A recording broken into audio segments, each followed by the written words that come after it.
Click the subscribe button, hit the bell icon to never miss another update.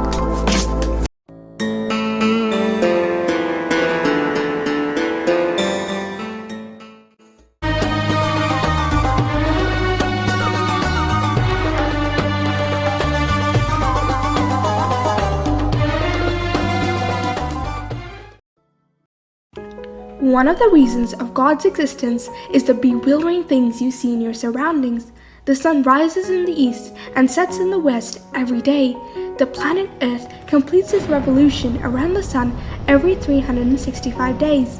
Spring comes after winter, and the rest of the seasons also come and go in an organized manner.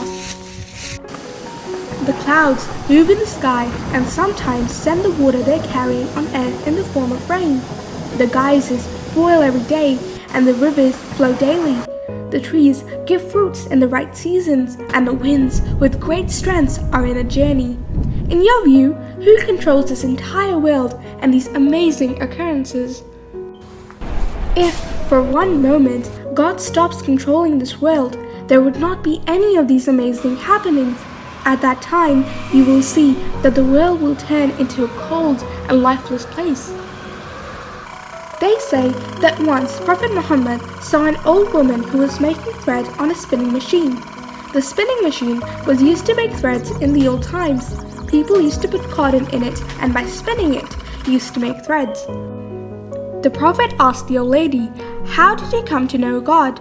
The lady stopped working with the machine for an instant. The machine stopped moving. The lady said to the Prophet, "Someone should spin and move this machine. I stopped spinning it for one moment and it has stopped." This huge world must have a God who spins its spinners and controls it. The Prophet liked the old lady's answer and was delighted to hear it.